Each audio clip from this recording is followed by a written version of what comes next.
Well, hello everyone. How you doing? I hope you're doing good. I hope wherever you are and whatever you're doing, you're in the moment of what you're doing right now, you know.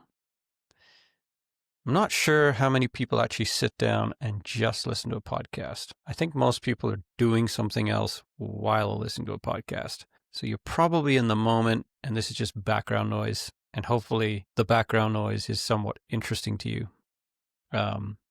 I want to thank you for coming on this journey on this podcast today. It's not going to be with Abigail. It's going to be with myself and a guest. It seems like the tradition so far is Abigail and I one week, myself and the guest the next week. So that's the way it's going for now. So yeah, thanks for coming along for the journey. Please share this podcast with friends and subscribe if you haven't already. And today's guest is a woman called Nikaya Seeds. Nikaya Seeds is a friend of our family. She's a very close friend to my wife. My wife sat under her as a student for quite a few years, and I think now they've both become very close friends, close and dear friends. Nikaya is what some might call a modern-day witch. She's been known to cast bones, to beat drums, scream crazily, spit whiskey at you. You'll hear about that.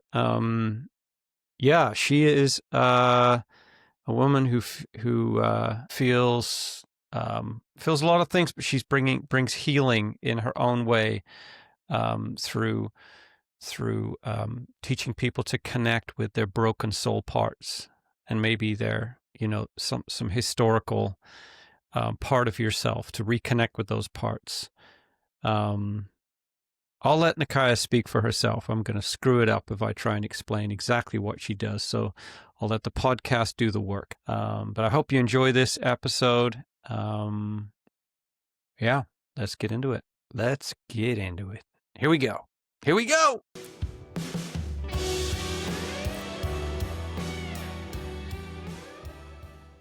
Nikaya, thank you. Hi. Hello. Thank you for making the time to talk with me. Yeah, it's been a while, hey? It's been a long time. I mean, your name is in our household all the time because my wife, Tara, spends a lot of time with you. And, but yeah, it's been a while since I've seen you. Mm-hmm. Why don't we kick things off with maybe you just explaining to the listeners who you are and what it is you do, aside from, you're a wife and a mother. What do you do professionally? Yeah. I don't think you could have asked me a harder question. How do you sum it up, right? It's multi-dimensional, I guess. So I would describe my path as deeply connected to seasons and life rhythms, in that who I am and what has made me up, and the career, whatever it is I'm doing today, has been deeply informed by, in many ways, my fertility. So starting out like as a herbalist and a childbirth educator and a birth doula, working specifically with home birth mamas when my kids were little, which is actually not the greatest, moms don't give birth between 9 and 5. So when you have your own little ones at home. Oh, yeah. So, and then, meandering into being a celebrant and doing like the most incredible weddings and ceremonies and blessing ways, and really moving into becoming holder of ceremony and priestesses. So I had online school for many years, almost a decade, where I worked with women who wanted to pick up the mantle of the priestess. Mm-hmm. And now, as have grown kids and I'm in perimenopause, that next fertility rate, I've been really more embracing the darker seasons. So, and in that I picked up weaving. And so I do a lot of ancestral work at this time. Yeah. There's a lot there. Mm-hmm. Yeah, because you married Tara and I, which was awesome. And it's funny because we live 5 minutes away from that beach now, which is really weird. In my heart and soul, that place, because Yeah. your wedding was definitely one of the more beautiful ones that I did. Oh, that's great. Yeah, and then so Tara spends a lot of, she's kind of was under your tutorship, I guess, or doing, and still is, I think, to some extent. And so on the receiving end of that is there's lots of bones. There's lots Yes. of witchiness, lots of darker, I don't know, dark magic, but like, the kind of darker side of the mystical. I'm not sure if I'm saying it correctly. Absolutely, you on are. the It is true. Yes. Yeah. So what drew you to that kind of because you mentioned when you talked about what you do is coupled with where you are in your life, like your perimenopause now. So that has triggered a new adventure. Well, What's that about? I would say that the thread has always been being pulled through everything. So Mm, I've spent 2 decades deeply immersed in the other world and, of course, always self identifying as a witch. And so it's more like in my public facing work. When I was in the archetype maybe of priestess, that was maybe my public facing work, but always the darker, more Nordic ancestral aspects of who I am. And of course, I'm Romanian as well, mixed in with Irish and Scottish. And those darker aspects of maybe witchcrafting or witch work were always there, but they weren't as, I guess maybe I wasn't ready yet to actually share those as publicly as maybe I'm starting to move into now, mm, because you just care less and maybe develop a bit of a thicker skin for what people might think. And I noticed with your podcast here that, you've had some really interesting conversations about religiosity and mm-hmm, connections to that. And so I would add in there that I was raised in what I would consider a cult as a Jehovah's Witness mm-hmm, and excommunicated at 15. And mm. so I've been living on my own since I was 15. Parents still deeply immersed in that religion. Wow. Wow. And so it's been a journey because if you, which I know you do, understand the religious aspect of what it is, to even so much as touch a tarot card, it's a big deal to Yeah. have known even as a small child who I was, and Mm-hmm. then be told that I was essentially evil and have to overcome that to be able to do what I do. Yeah. Yeah. Yeah. I mean, it's crazy how this religions thing is weaving through because it's so much of my past. I guess it Hmm. comes up, and it's crazy how no matter where people are on their walk through life, some touch point, if they've come in touch with some type of um, religious scarring, is on them. And so you were kicked out at what age was that? 15. And that was because why? So in the JW faith, if you get baptized, you are dedicating your life to God. You're giving your life to God. So at Hmm. 13, me trying to understand my deep spirit calling kind of figured, oh, okay, maybe a safe place to put that is in the hands of this religion. 13 is too young. I convinced somehow the elders to allow me to be baptized. So I was baptized in Ottawa, actually, in a convention center with thousands of people watching. And the problem with that is that once you decide to do that, you can't really go back. And so by the time, like within 2 years, by the time I was 15, I just wanted to hang out with friends and picked up smoking, like very harmless stuff, but that's considered a defilement of the body. Hmm. And so my brother busted me. Yeah, Different people busted me for smoking outside, you in smoking rebel. areas. There were smoking areas in the high schools back in that day. I I remember remember that. smoking on a high Always around the school trip. tree, right? There's always around the tree, the It's around the smoking tree. tree. Yeah. I smoked in an airplane on a high school trip from Toronto to England, Wow, have times changed. I right? know, like that's crazy that They you'd be put in the a high smoke. school student in the smoking area.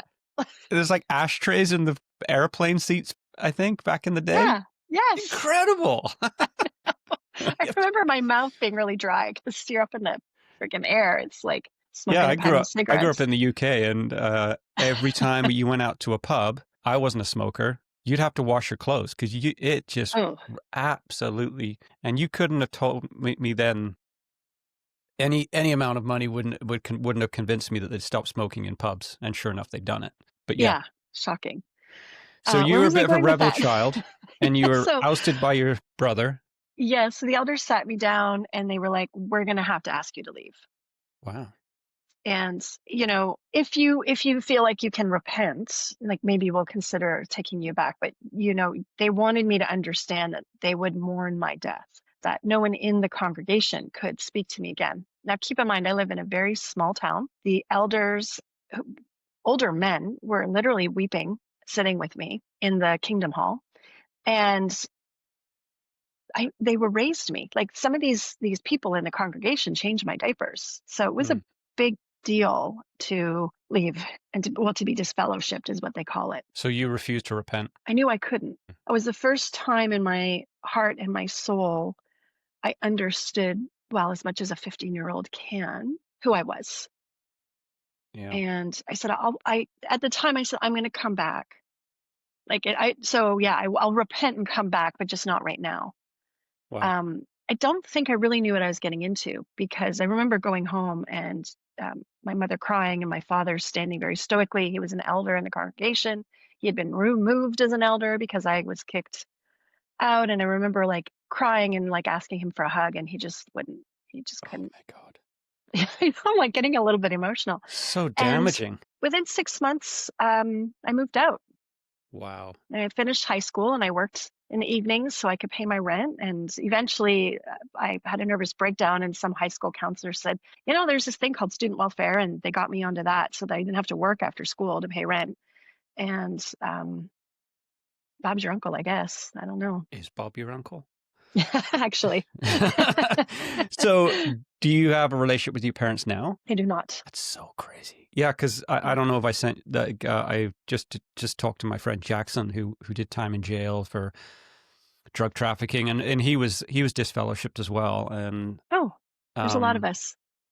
yeah, I mean, at 15 years old, having your parents turn their back on you, and I think at the time, like I've been disfellowshipped not from the Jehovah's Witness church, but from Christian charismatic churches. And at the time, I remember just my skin being thick. It's just like you just endured it. But Mm. um, do you feel like it took a long time for you to actually notice those wounds? And I mean, that's serious wounding there, right? Like that's rejection, massive Mhm, from your parents, from the ones that mhm. are your covering, your protection, Yeah. saying you're out. That's Yep. crazy. It is. My mom still spoke to me, Yeah. kind of until I became of age. And the later story about 20 years ago was my brother left as well. Hmm. And my mother kind of blamed me, I think. And she said, well, you have each other now. And that's the last I spoke to her about 20 years ago on the phone. So now they're getting older and like in that time of like, potentially passing on. So I'm aware of that as well. But yeah, you get a thick skin and you kind of move through it, and then you do therapy later when you when you have the Yeah. emotional bandwidth and money to do so. Yeah. Wow. And so, and then you felt drawn towards deeper things through Hmm. from a young age, Yeah. Oh yeah. Like from like a fascination with the spirit realm. And hmm we had a cauldron, like an actual giant cauldron that my 10-year-old self could fit inside. So when I say giant, I mean like like a witch's huge, cauldron. big one with two black handles on either side. And it was my parents put it under the eaves trough. And I would brew potions in there and pick herbs out of the garden. And our cat named Midnight, I had a black cat, went in there as well often. We had a black cat called Midnight. Really? Yeah, in North Van. Oh, It passed right amazing. before we Oh, moved here. That's so right. funny. Yeah, it was such a good name. Um, so I would have been, yeah, like birth till 9 or 10. And then we moved to another small town, really predominant indigenous community. It's another story for another day. And then Yeah. um, I moved from there 15 to a town 45 minutes away from where my parents lived, Mm. which was a big deal. So I was moving from a tiny little town to the big town of Kingston, Ontario, Hmm. and like living in an apartment and taking a bus to high school, like a city bus to high school, and where you have to buy a bus pass. And Yeah. I didn't know anything about buses, or that was a big learning curve. Yeah. Hmm. Huh. And so a witch, like that word still has a bit of a funny ring to it, doesn't it? I Mm, mean, I call Tara a witch. She's a witch. she's a witch. Sorry, Tara. She knows it though. It's fine. But I think in our culture, it's still a bit of a no-go zone. Like Mm, people who aren't in touch with or exposed to that world, it's like, ooh, What do you mean? Yeah. It's easier if you're a green witch or, like a garden witch, I think, than folks that maybe throw bones and work with the spirit world. Hmm. And I would call myself a spirit worker, maybe Mm-hmm. more than a witch at sometimes, depending on who I'm talking to. Mm-hmm. And that came later, the realization of like what I'm actually here for and what I do as a spirit worker and someone who works with the ancestors. Yeah. That was took a bit for me to realize that was what I was being called to because I was very afraid for a long. Yeah, you're treading on as a minefield for someone who's got a past in very straight-laced religious, I remember having a hard time with what Tara was into because I was out of the church for a long, long time when I met Tara, but I still had that that um it was still in me, Mm-hmm. and I remember being really challenged by Tara's kind of interest in, and that was before she even met you, I think, but just her interest in that kind of side of things. Like I kind of mocked it, and she's taught me a lot in regards to just opening my mind up to other things. And I'm like 52 now, and I'm still shedding those old beliefs. Mm-hmm. Superstition, I think, really seems to be there, like this fear that God will turn his back on you or strike you dead. Because that's the way I grew up was not hellfire and brimstone, but I was told many times, when I was putting a foot wrong in their eyes, Oh, getting divorced or whatever it might have been, that you were coming out from God's blessing, which is a really scary, vulnerable place to be if someone's projecting that on you. mm-hmm. To come under from that umbrella, all of a sudden you're in trouble. And so it's like, ooh, you know. And so yeah, I realize there's still elements of that kick around. And it's interesting how integrated and part of your fabric all that crap can be. Well, very much Seems like a so. lifetime to shed it all. Yeah, and I don't know how old you were when you left, but uh, maybe a little older than me, or Oh, yeah, I was into it until I was in my mid 20s, late 20s, I would say. And I wonder if there's something about having left early that maybe helped me a little bit with that. yeah, Brain's still a bit malleable at 15. yeah. And I was in leadership, and I was Mm, really and like I wasn't just like going to church on Sunday. right. That was my work. And so, yeah, it was deep. And so, yeah, seems like taking a lifetime to shed all of that. I still can't go Mm. into a church without feeling a bit off. Weddings and funerals is all you could talk me into, but that whole thing. What made you leave? I was forced out, Oh, okay. because originally I was in this huge charismatic church in Toronto called the Toronto Airport Vineyard, where thousands of people were flying from all over the world. To experience this move of God. And so I moved from England to Arkansas. And then my parents said, my dad was a pastor. And so my parents we're flying to Toronto to go see this church. Why don't you drive up and visit us? So I drove up, not realizing that Canada was a different country because we only learn European geography in England, Right. mate. So I got to the border and realized, oh shoot, I think I've overstayed my visa in the States. They said, you can't come back to America. And I was in a borrowed Okay. truck. Oh, shoot. Oh yeah, it was a shit show. Ended up walking into this church really just to see my parents, and then was just completely knocked off my feet by what was going on there. It was Mm. bonkers. And I ended up getting married to a girl who was in leadership there. 6 months later, realized it was a massive mistake, left her, and got subsequently kicked out of that. Oh, And then, yeah, divorce is not taken no, no, too well. no, it No. was bad. And I was in leadership there, and yeah, went through this whole rebellious stage, longing to get back to God, like longing for that because I felt I don't know what it was. It was just like, and so then I moved to Kamloops 2 or 3 years later, came in contact with another crazy church and got accepted in that church. And anyway, it's a long story, That's but fine. lots of narcissistic leaders and Mm. abusive, and all that crap. And um, so, yeah. It's a lot, hey? Yeah. I remember coming to see you because I was dealing with chronic insomnia for like 10 years. It was like a hell. I'm so glad that's over. It continued long after we saw each other, that's for sure. Oh, yeah, 10 years. Mm. Like Yeah, it was killing long me. time. It was Yeah. killing me. And I I remember you doing your stuff. There was drumming, there was bones, and then there was whiskey.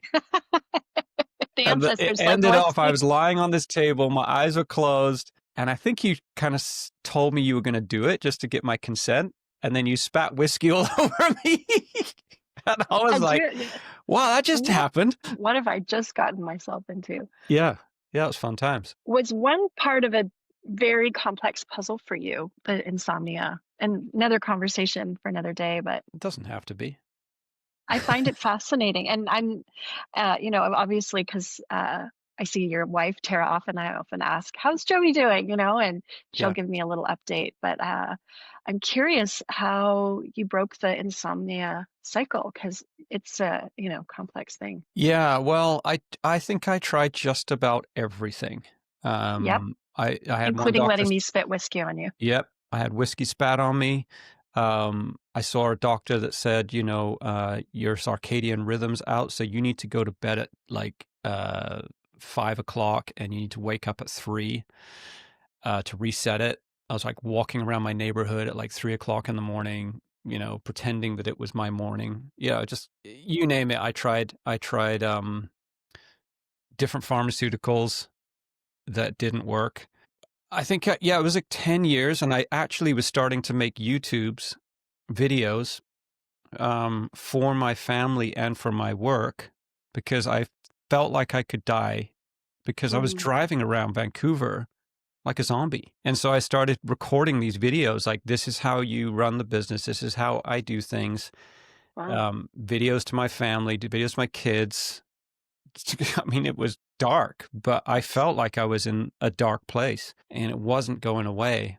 And it was hard for my family. Like, so, I mean, I tried my best to be a good dad and a good husband, but they had to deal with me all the time with being like, 3 or 4 hours sleep. I mean, you just are not there. And finally, my sister in England, who's she's a what does she do? She does therapy and she teaches at university. She said, "Have you ever tried this pharmaceutical?" And it's an antidepressant. And I was like, "No, I'll give it a go." It's kind of my rope's end. What have I got to lose? Yeah, and so I read up on it, and the side effects were really low. So it's martazepine, which is used for depression, but if you take a very small dose, which is like it would not help you if you were depressed, it has sleep benefits. So unfortunately, I wish that it was some kind of like I went through this therapy, or I went and did some ayahuasca in the mountains of the Amazon that snapped me out of it.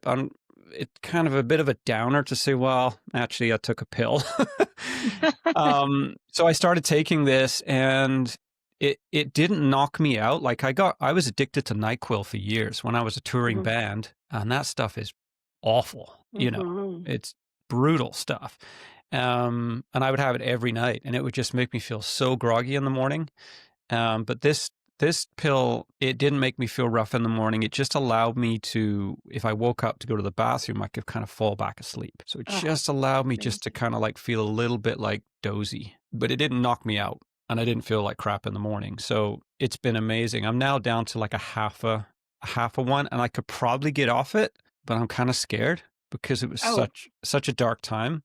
mhm. And I literally snap off half a pill. It's tiny. And I think it's almost like, Psychosomatic. yeah, I think my brain needs to know that it's like a safety thing. It's Yeah. funny because even if I have my bottle beside my bed, it makes me feel safe for some reason. Mm, Because I'm like, because it was such an awful place to be. So yeah, so that's kind of what saved me. amazing.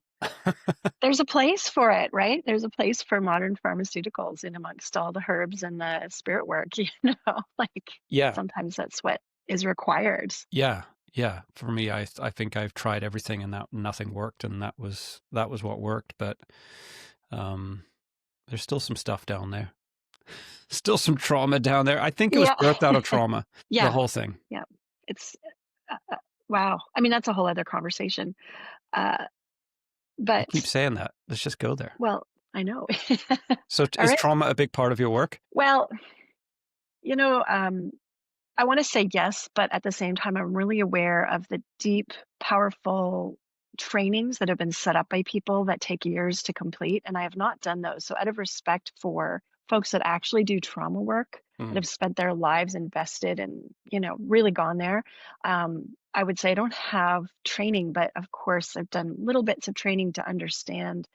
I'm trauma informed, I guess. My work is trauma informed because we can re traumatize ourselves. Um, right, through all different ways we can do that. And one of those ways is actually just through reliving traumatic things. right. Yeah. And making peace with it. Yeah. Yeah. It'll be interesting to I want to almost like talk to you whenever that moment happens, where you have a little bit of distance between the insomnia and that dark time and your sleeping time where you can look back and there's that juicy sort of information that you're able to sort of excavate from the Hmm. dark period. I guess more what I'm getting at here is like the lessons that Yeah. the gifts that might have come from it. From Otherwise, I mean, that's what we humans do, meaning make, right? yeah, the lessons, the good that's come out of that. Whew, That might take a bit. yeah. Yeah, it's hard to skim the good off of that. Hmm. Yeah. I mean, it's a story. I feel like I've got too many stories. Yeah. Well, Too I much. mean, the letting You've probably go heard that you about did. all my freaking injuries, and Yes. it's just You oh have my. 9 lives, Joby. I think I've used most of them up. You still got a few left, hopefully. Yeah. Yeah. So your work is well, help me understand your work. Like Mm. is your work is more empowering women to be their powerful self, or is it healing women, or is that all in the same big cauldron? It's kind of in the same big cauldron. I'm interested in the coming together of who we are authentically, right? And that we just don't get the ability to learn that from our teachers in school. Even when we go to university, we don't really get someone saying, well, who really are you? So it's easy for us to go into a career or a job or a religion or whatever because that's sort of what's expected of us or whatever.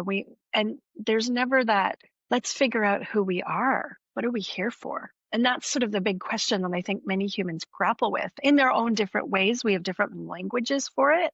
Hmm. But at the end of the day, what we're all trying to figure out is like, what am I here for? How can I make a lasting impact on those I love? What kind of legacy can I leave? I would say, how do we become good ancestors or how do we become good elders, healthy people in our community that gives back? There's just so much there that to me is the fundamentals of being human that's never questioned. And so we become doctors and lawyers or whatever we do. Like we're just sort of going along, and it's almost not until we kind of get into our 50s and 60s where we start to get closer to that end of lifetime, and we're like, oh, what's the legacy I've left? Oh, I don't really want to be married, or I don't really, just depends. Each one of us has our own journey on to what that looks like. So because patriarchy, there's a whole conversation within that Hmm. colonial capitalist, white supremacist, patriarchal overculture that we all live within that holds us down, men and women alike, that holds us to the social norms. Once we start to challenge those and take a look at ourselves and then our communities and ripples out, that to me is interesting. Like, let's have those conversations. How can we disrupt the status quo? Hmm. And how do we do that authentically? So Right. yeah, I work with women. That's my life's work. And sure, you might call it empowering, but I feel like that's almost like simplistic, or it's like the basic of it. Right. So are you or that like the women you work with, are you trying to like dig up stuff, fix stuff so Mm, that then you have a good ground to start well, the building? priestess apprenticeship, they were kind of on their own because I can't hold that kind of a container for everybody. It was lessons and assignments and like, consider this, very gentle, again, trauma informed. I don't want people digging up stuff without being held by someone. Mm. And then I do one-on-one work. So you can come and see me one-on-one for ancestral healing or soul retrieval work or whatever it is that I do in those sorts of realms. And when that happens, then stuff will come up. But I'm always aware of my limitations. So if something Mm. is needing deeper excavation, then I'll send them to a therapist that's Yeah. trained to really hold that space. What is soul retrieval? Because you mentioned that like it's no big deal, but Right. I'm like, what the hell is that? It happens when we experience trauma. So again, lots of different language for it. So in psychotherapy language, you might say it's disassociation. So I'll give you an example. Really simple one. You get in a car accident Mm-hmm. and the bags go off. It's really traumatizing in the moment. And our brains, being the smart beings that we are, will disassociate ourselves from what's happening so we can get through it. Mm-hmm. Right. Or maybe we drive by a car accident or we see it and it's like traumatizing to see it, but someone needs help. That's when we get out of the car and we like dive in and we're like, call an ambulance and get this little kid to get help, and there's blood and it's all very traumatizing. But the brain, like the primal back brain, kicks in and we just like do what we need to in the moment to Mm-hmm. care for the person. What's happening though is and we're all so different as humans. Some people Mm-hmm. can really do those things without having soul parts split off. But oftentimes when we experience trauma, we can have a little part of ourselves that, again, you might say disassociates, or in soul work, we would say it sort of leaves. And it's so we can cope with what's happened. Right. So this is where you might talk about the excavation, when someone might come in and say, yeah, I don't feel 100% myself. I can't explain it. I've tried all these different modalities. Nothing seems to be working. And so we start to take a look at, all right, well, what might have caused some of your soul parts to fracture, and how can we bring them back? And what does it look like when we call those parts of ourselves back home and bring them into us? And then it becomes a very empowering piece of work. Mm. Yeah, and there's a lot to it, but like that's the sum of it. Hmm. Yeah, I would say that we're all fragmented. Mm-hmm. I wonder if I'd have to think for a while if I've ever met someone. I wonder what it's like to meet someone that's full, like like Oh, healed or pure. I think that someone said to me once, well, there's an old Bible story where I think it's Jacob. He wrestled with God and God dislocated his hip as a sign that for him to never forget that he wrestled with God, and he always walked with a limp. And then someone interesting. said to me, I don't trust anyone that doesn't Who walk with a doesn't limp walk? Oh, I like because, that. yeah, because it's like these. Otherwise, if you've not experienced life, then you've not experienced life. Like Yeah. I don't know if I would trust you because you've lived in Mm. some kind of cocoon bubble. So I guess, I don't know, I guess these scars, these memories, when I look at my scars on my body, it tells me, put chainsaw pants on because the last time you did that, cut your leg, or don't get so close to the tractor because it ripped your arm off. So these scars there is lessons there, I guess, like you were saying with my insomnia. I haven't discovered the silver lining on that one. But a lot of these injuries have, would you say that you can retrieve the Yeah. soul, but you don't ever forget the memory, or what's? Yes, I would say that. Yeah.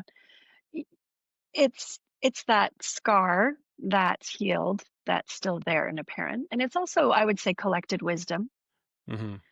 and it makes us who we are. And most people would say I wouldn't trade the things that have happened for me because they've made me who I am. Um, the empowerment comes, though, a little gentle example is working with a woman who, I can't even remember what the trauma was. And oftentimes they don't tell me what the trauma is. We talk a little bit, but then I just go in and I'm looking for the soul parts that aren't there. And I'll say, I'm seeing a little person, they're like 4 years old and they've got a lunchbox with a butterfly on it, or whatever I'm seeing. And um, usually I'll get an age and some sort of a symbol. And I call that soul part. I say, you're safe now. It's safe to come back. Your person has grown up, and they welcome that soul part back into their body. And then they have some work to do afterwards. So oftentimes these little soul parts that come back, though, they're actually gifts. And so it's not like we're bringing the trauma back. What we're bringing back is this like really tender part of ourselves that had to leave because it wasn't safe for them to be with us. Mm-hmm. And so she ended up bringing back her like joy of creativity, and so she opens up the little lunchbox and it's filled with crayons, and she's like, I had a lunchbox like that. And she's like emailing me later going, oh my god, I've picked up painting again, and I've Yeah. wanted to paint my whole life, but I didn't feel good enough or whatever. And she's like become this artist or whatever. Mm. And so it can be this really beautiful opportunity to bring back this little part of ourselves that is a gift. Yeah, that gets kind of imprisoned at that moment. How do you, Yeah. like, when you see that lunchbox with the flower on it, is that come with, like, the first time you probably did that was a bit scary, but have you just learned to, Abigail and I, my sister and I were talking about this yesterday, about kind of discernment, or it's like a Right. muscle. The more you use it, the more you trust it, the more you're like, yeah, the last time I used this, it was correct. And then you get more and more confident with it. Is that the way it works for you? Yeah, I would say so. It's I mean, to be fair, I'll give credit to teachers who taught me discernment and taught me how to be able to come back with things I've seen and really support the person Yeah. in whatever that means for them. Yeah. And yes, sometimes there's not helpful things that I might see to be shared that I might just keep to myself. I often think this. I mean, I was thinking this yesterday. You know how you kind of like you get in the car and you're about to drive away and you think, I think I left the stove on, and you go back Yeah. in. And then if you like, there seems to be a fine line between crazy and listening to Right. those voices. Like, I think that people that are like maybe schizophrenic, or like there's paper thin threads that separate us from those type of illnesses, because there's just one little bit that's a little bit, you know. And so Yeah. sometimes I'll be mountain biking and I have this little voice, don't go down that trail. And Mm, then I'll your rebel intuition. against it and go down the trail and be fine. Right. And it's like this, like, I mean, all the way through the day, you kind of, if you actually open yourself up to the voice, sometimes the voice can just tell you like endless stuff to not do, or go this way, go that way. And anyway, Well, actually, you raise a really good point. I recently did some training with a Mongolian shaman, and the first lesson is meditate every day. And the old saying, if meditate 2 hours a day, and if you're busy, meditate three. Um, these actual shamans from Mongolia, which is mhm, where that word comes from. And if you actually talk to them and sit with them, they spend an inordinate amount of time in meditation because our ego brain can get so easily into spirit work. And the meditation helps to kind of clear that ego away. So they're always working with their ego. And that was something I really understood from the beginning, that the ego can really get in there. And this is where you get problems with gurus and spiritual leaders that like are unhinged, and right. they're not being checked by other elders. Their feet isn't being held to the fire by somebody else. And Hmm. that is a really dangerous place to be. And then you get these charismatic, narcissistic leaders that are unchecked because no one else is checking them. And so um, for me, I've always felt that it's important to have my feet held to the fire by other elders and to be keeping that ego in check, because yeah, you could be having your brain go, oh, don't do this. Or I've had definite psychics come up to me and be like, oh, and they'll tell me something unprompted, and which is a complete invasion on my Oh yeah. privacy. So Yeah. I'm very disciplined. I don't look in on anybody's anything with explicit permission. Yeah. And it's that whole thing. It's real easy to sort of have that little voice that's like, don't Hmm. do that or do that. Get in there, especially when you're seeing clients. Mm. So, and unfortunately, a lot of spirit work is, even tarot card readers or whatever, like there's no governing body for that. So you Yeah. have to I be mean, discerning. I know that you and Tara and your, like, years ago, went through a pretty hard thing with someone that was, i- and it doesn't matter what, like, whether it's the charismatic church or the Jehovah's Witness church or the Catholic church, or, I mean, we've just had it with my daughter's dance school. Oh, This interesting. like Right. challenge with leadership that is overstepping. And what I saw in the charismatic, especially the charismatic church, is the checks and balances weren't there. So if Mhm.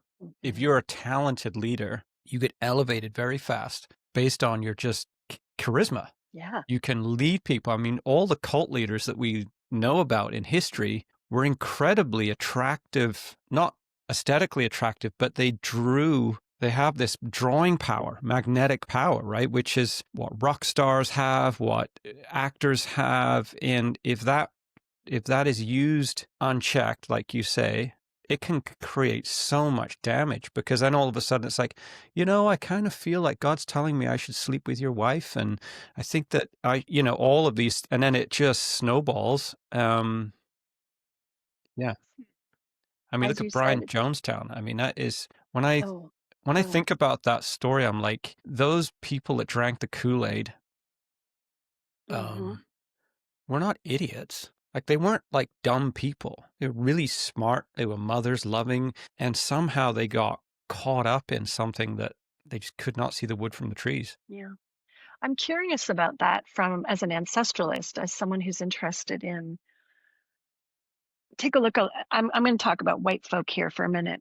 Mm, When we think about our ancestors, so we think about our first one that got in a boat and came here to Canada, to North America. And, you think about in Ireland, they have what we call a living wake. And so oftentimes when Irish men and women were leaving Ireland to come to North America, they would grieve their death because they didn't know if they were coming back or not. mm, And they left behind their stories and their food and their folklore and their culture, mm, their language, right? And then they came somewhere else. And so, what I'm observing at this time in history is that we're hungry. We're hungry for culture. And now I can only speak for white folk, but I often am curious about, like, you think about black folk removed physically by slavery from the mm, diaspora of whatever tribe they would have been in. They can't even do DNA tests. Black folk, as far as I know, can't even do DNA tests, even now in this day and age, to find out where in that continent they would have come from.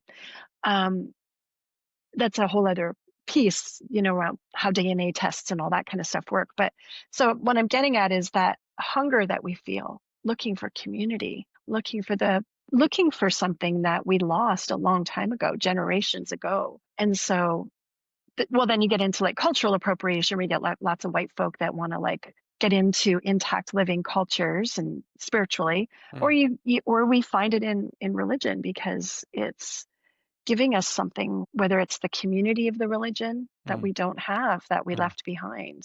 mm. I would say a sense of belonging. Yeah, I totally agree. I mean, I've often wondered. I mean, I think one thing I'm really interested in and fascinated with is what draws us to, like you've mentioned an element of that. What draws us to these, like what drew me into these fires that cause so much damage? How did I get so easily hoodwinked? And maybe, yeah, it was a sense. I mean, that's what we're seeing.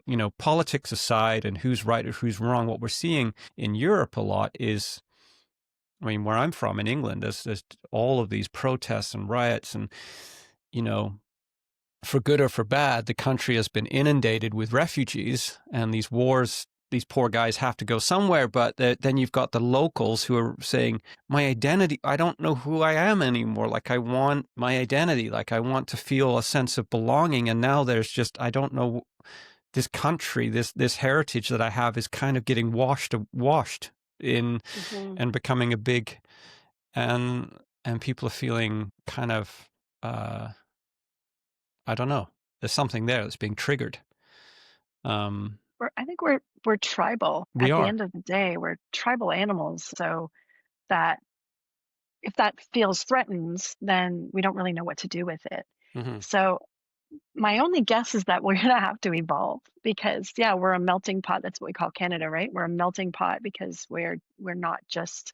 I mean, at the end of the day, it's only the Indigenous people that are Indigenous to this land, the First Nations Indigenous people here. So we're all immigrants. We're all guests on uninvited land, and we're going to have to figure our shit out because we're You can't here. go back. And no. And, folks that do go back, they go to Ireland for a pilgrimage and go to the local pub and say, "Do you remember?" And like, they're just over it. The Irish people are like, "Please, You're not Irish. Yeah. Just because I you're like know. third grandfather, 5 generations back, whatever, like was Irish. Like you just can't say you're Yeah, Irish yeah, because it's something yeah. else to be that. All these So people here with we are. these Irish tattoos and trying to, yeah. It's like a buddy of mine had a sticker on his bumper. It says, I wish I was surfing. I'd rather be surfing. I'm like, Yeah. dude, I've seen you surf. You can't even stand up on a board. Like, get that sticker off your car. But it's like, yeah, I just want to be part of that surfing crew because I'm cool.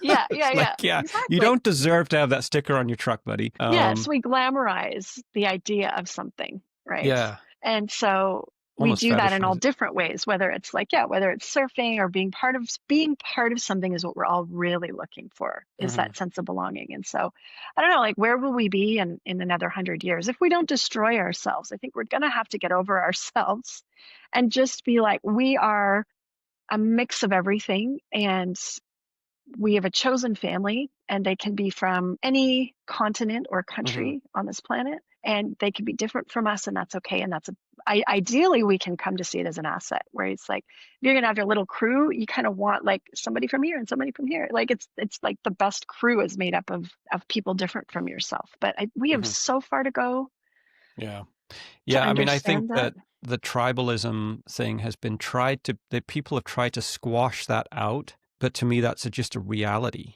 It's a Hmm. reality. And people have this globalist type of, we're all the same.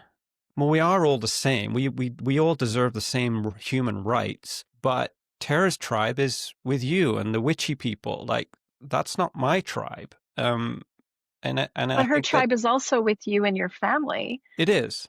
But I and think it's your okay community to there too. have Yeah. tribe, you Yeah. know, and I think that's people have some people anyway are trying to get rid of that. Like we should all. It's like no, that's not reality. No. Like the We mountain need to biking crew like evolve hanging out with ourselves. mountain bikers, and the painters like to hang Yeah. out with painters, and because they get each other. And Hmm. Hmm. yeah, and I think that's why this like communities pop up, and I think Yeah. yeah, I don't know where this is going, but like community, it's interesting how I think for me, coming out of an organized religion, anything that smells like some type of group movement gets my back up. I Yeah, can't do I'm it. the same.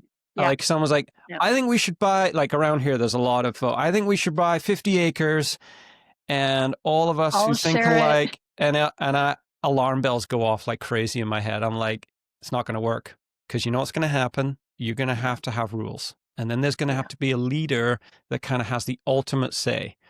Hmm. And then he's going to piss someone off, and then there's going to be an internal rebellion, and then all of a sudden, explosion. Doesn't Hmm. work, in my opinion. It's true. I've rarely seen it work. Yeah. No, I think you're right. And unchecked leaders are, and yeah, I mean, I kick myself too because I came out of a religion that I would consider has cult-like functions. Uh-huh. And, and it kind of ended up joining something very similar, and that I had to leave, and had brought in people that I had to be held accountable to Mm-hmm. and say, I'm really sorry that I did this Mm-hmm. and I'm leaving and here's all the information. Well, I just throw that into the basket of like learned wisdom, because what can you do, right?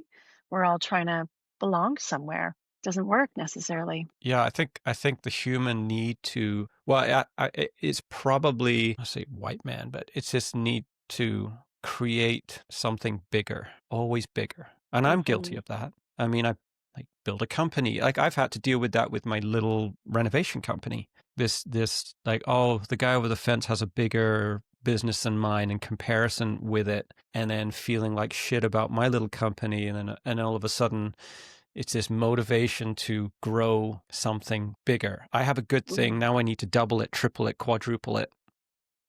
Us And humans are a funny bunch, aren't we? yeah, we're really flawed. Like when I look at nature, like nature stays in its lane for the most part, right? Like Let me tell sometimes, you this quote. okay. I love this quote. You're going to love it. Okay. Humans are the only creatures in nature that will follow a weak leader. I'll Mm, say it again. Humans are the only creatures in nature that will follow a weak leader. Wolves will not follow a weak leader. The right. leader of the pack will be killed before they will follow something weak. We do it all the time, though. Yeah. But we don't see it as weak. A flawed Not if they're leader. charismatic. Right. We think that they're strong, but they're hugely flawed. Yeah. I mean, the quiet leaders are the ones, the quiet, strong leaders are the actual leaders who don't Yeah. need to shout and scream. They don't need external validation necessarily. They're just doing their thing. Yeah. Attention, like constant need for attention. Yeah. Um, Well, and the compare and despair thing is really real, though. I mean, as a small business owner myself, I have had that same feeling of looking at like, oh, their business cards are really fabulous. Like maybe I should up my game, whatever it is. Like where as humans are constantly like looking for the next dopamine fix or looking for the next thing to find. Like we've excavated and looked this whole planet over for the mysteries, and now we know them all for the most part. And yeah. I find that really disappointing. Yeah. I mean, I think Where's the magic? nature is such a great alignment tool. It Like really I try and is. teach my daughter, like when she's overwhelmed and stressed, like just go for a walk. It Yeah, works every it time. does. And I'm always interested, when I go out into the middle of nowhere, or even when I'm mountain biking middle of nowhere, and you just see a tree growing, like we've got so accustomed to nature that it's just kind of normalized, right? Like Mm-hmm. we will look at a drywalled house and have absolute awe in it. And yet we will walk past a tree that is fucking like so incredible, but we've gotten so used to it. Mm-hmm. It's just like the background. And you look at a tree, for me, this really helps me. Like it's growing and its whole life is lived without any human recognition. Like it's not being stared at by a human, like, oh, worshipped in the middle of Mm-hmm. nowhere. And it grows. Or sometimes when you see a squirrel, it's just like gathering nuts, doing its thing. And I'm noticing it, but I might be the only person that's ever noticed it, like person. Mm-hmm. And it's not like moving down. I need to move close to the village so people can see me doing my thing. It's like, no, I'm just going to stay up here in the mountains where nobody sees me doing my thing. I'm just doing the thing that God created me to do until I die. Yeah. And Well, because they don't Toby, have an ego, right? They it's don't. kind of what I'm trying to help the women that I work with do, which is understand, because this is a big one that we all deal with, younger than the likes of you and I in our 50s, but Mhm. 20s, 30s, where we all think we're going to be a rock star, right? Or not just, yeah. I We mean, want to be. we want to be, and we're sure that whatever it is that we're going to do in the world will be noticed and recognized. And so I love working with women in their 20s, like late 20s, early 30s, because what we're really getting at is like, let's get really real here. How do we be our authentic selves without that need for recognition? Understanding that it's always going to be there. Like we're honoring the fact that that's going to be part of our process, but we're not all going to be famous. No, we're not all Madonna. There's like less than 10% chance of being that type of a person. So let's kind of, I guess, grow up a little bit. There's a little bit of a Yeah. harshness in that teaching to It's a, realize, yeah, there's a death there, right? Like yeah, oh, I still feel, I mean, I think our Achilles heel as a human is our ego. And for some reason, God gave it to us to wrestle. I mean, it's a wrestling match for our whole entire life, like us against the ego. And there's a death that has to happen. Maybe it's just a lifelong death of just being okay with being the little squirrel up in the mountain gathering nuts when nobody sees you.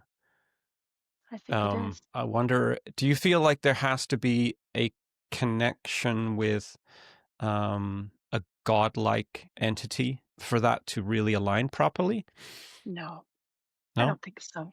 Like a creator I think it, or some I type think of, it, yeah. I don't think you have to. I think it helps, if only because when we humans suffer death, like when we lose someone we love, without meaning making or some sort of a spiritual understanding of things, I think it's just harder on us.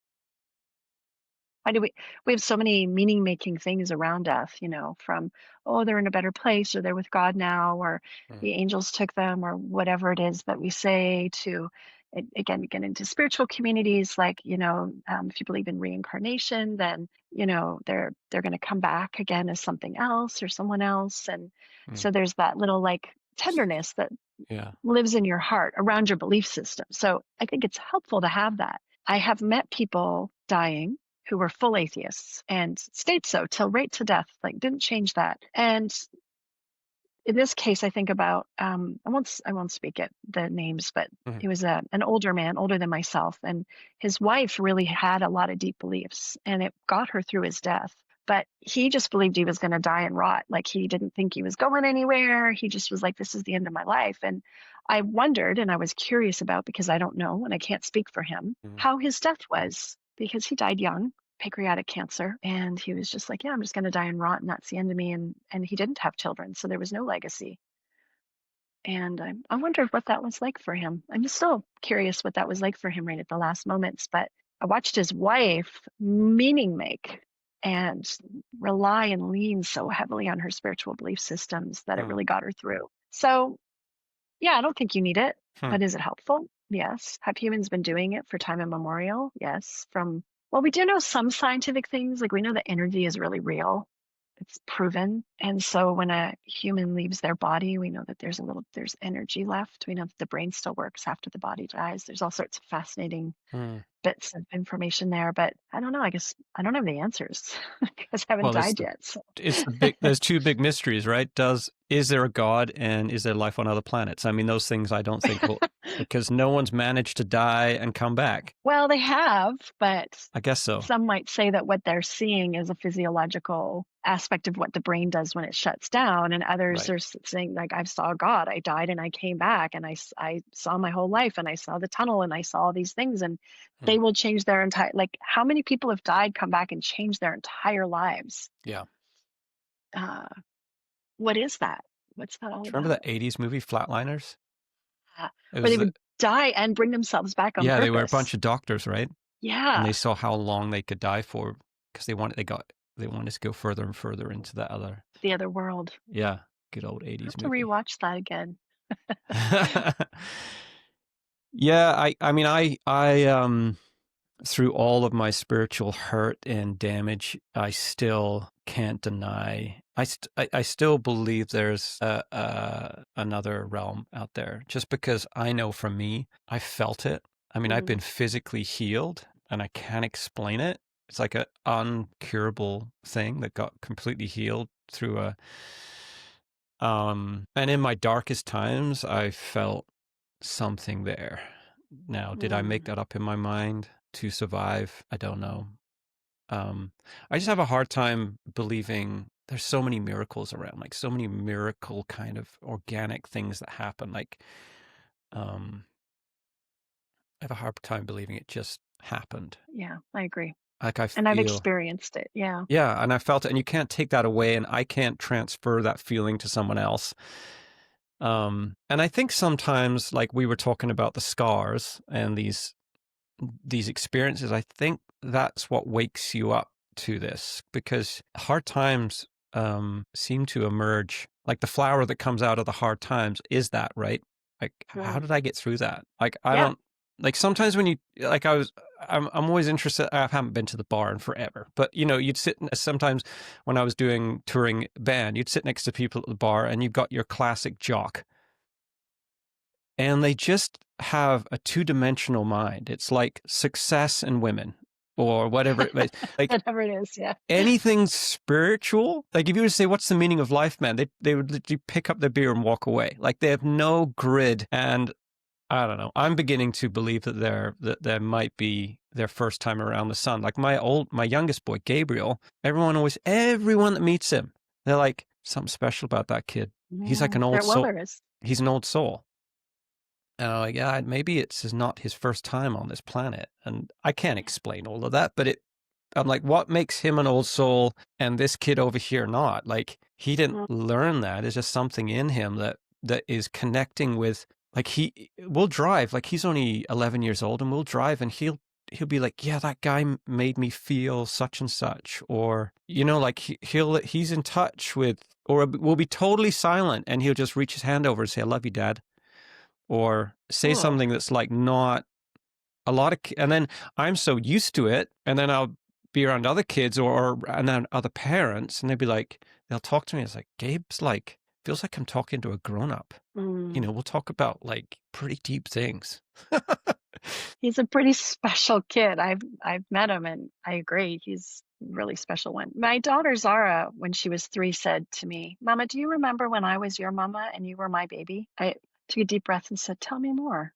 Yeah. And then one night she woke up crying hysterically. We co-slept with our kids, so she was sleeping in our bed with us, and she was having this memory, and she's like, it was kind of terrifying because she was looking for my head, and she was like feeling for my head, and she's like, "Where's your head? Where's your head? Your head's gone. Your head's gone. Your head's gone. Mama, your head's gone. Where did your head go?" Like just Whoa. as if I'd had my head cut off, and she was hysterical, like inconsolable. And she's often called an old soul too. That one. The memories that she doesn't have that now, just when she No. was little and somehow still like Malleable. malleable. Yeah. Yeah, there's stuff you can't explain that just lends to that knowing. Now, for Mhm. me, that question of like, what was that question you asked me a few minutes ago about? I don't think you have to believe in something spiritual, but I would say for my own self, I believe because I've seen it and experienced it in real time. Mhm. Yeah, me too. But not everybody has, which is interesting. Yeah. Yeah. Weird old world. It really is. I mean, I'm married to a scientist, Yeah, which is bonkers. Like, right? show me the science. Can't. Sorry. Luckily, It's, he feels that energy. So otherwise, I don't think we could work at all. But yeah. yeah, I love that series, The Vikings. You've probably watched it, Oh, maybe. yeah. Yeah, And it's good. I feel like how far we've fallen. Like this was a civilization that, took on the world. Yeah. But they based a lot of their movements on what is the seer see. I feel this. I'm going to go do mushrooms out in the forest, and then I'm going to get a sign from God, and then we are going to sail our boats across an ocean that we have no idea what's on the other end because the Spirit told me. Yeah.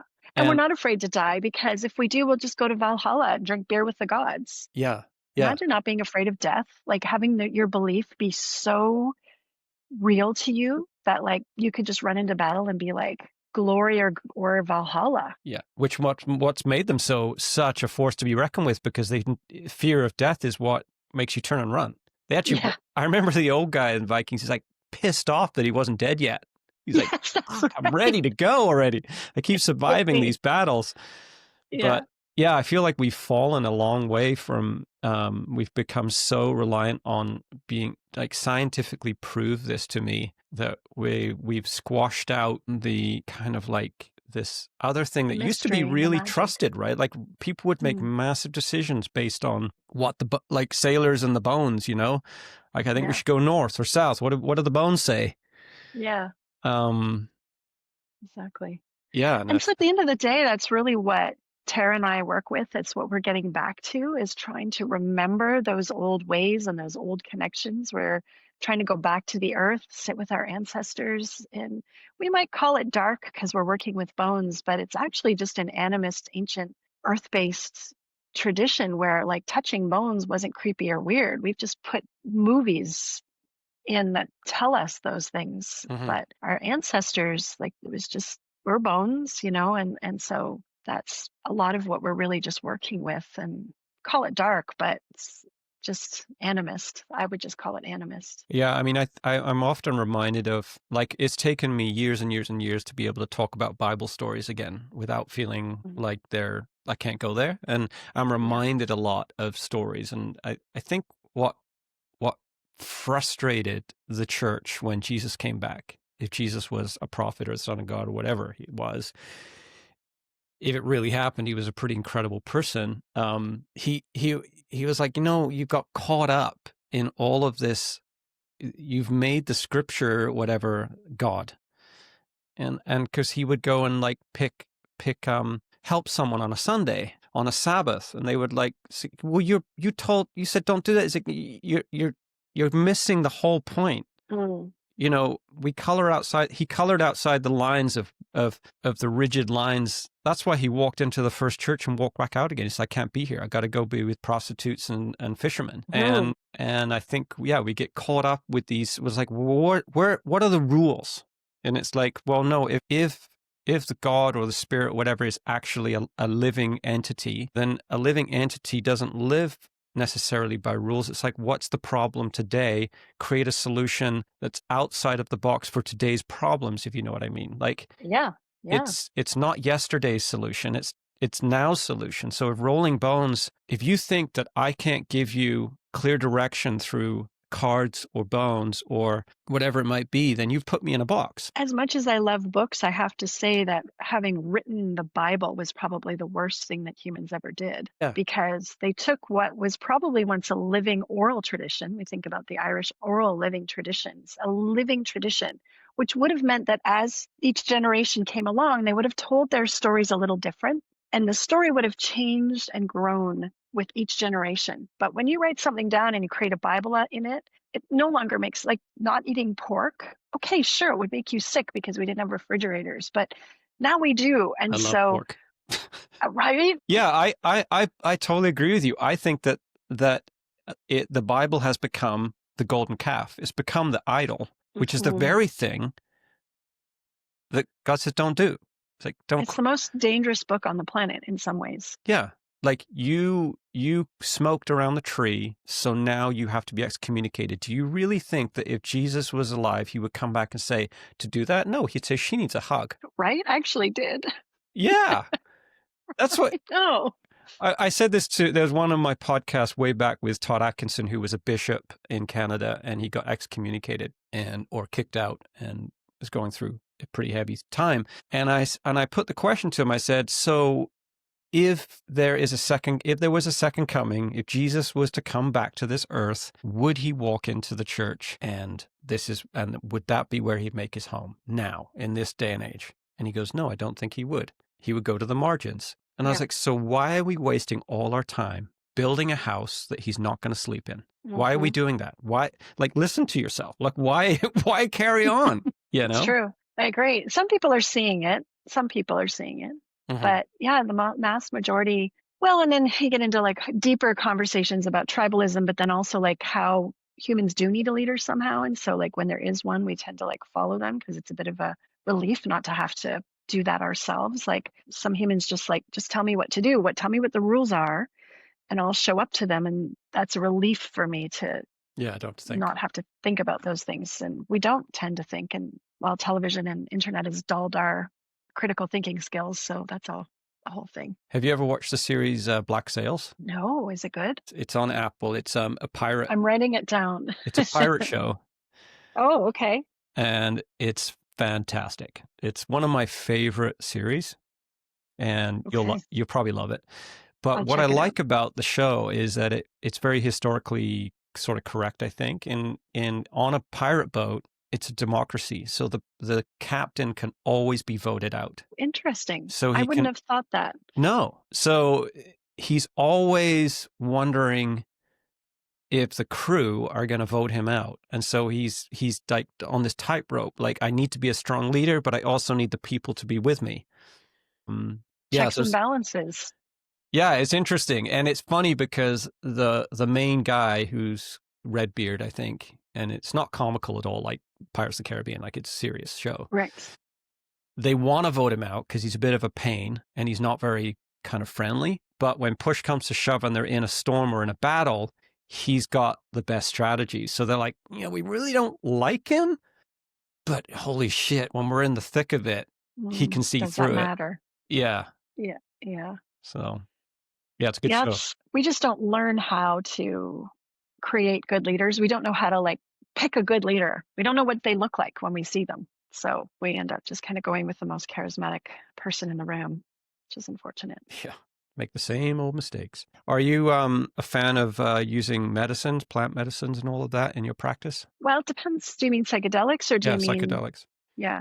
I have used them for myself spiritually, but I don't dole them out. Like I don't give them, but I have trusted people that do. And I think Tara's also same person. And I think they do serve a role, especially if you're using, my opinion, I'll qualify that right now. If you're using the plant medicine that relates the most closest to your ancestors. I'm not a big fan of tropical plant medicines for myself because I feel like they don't match my ancestral makeup. I don't recognize them. They don't recognize me.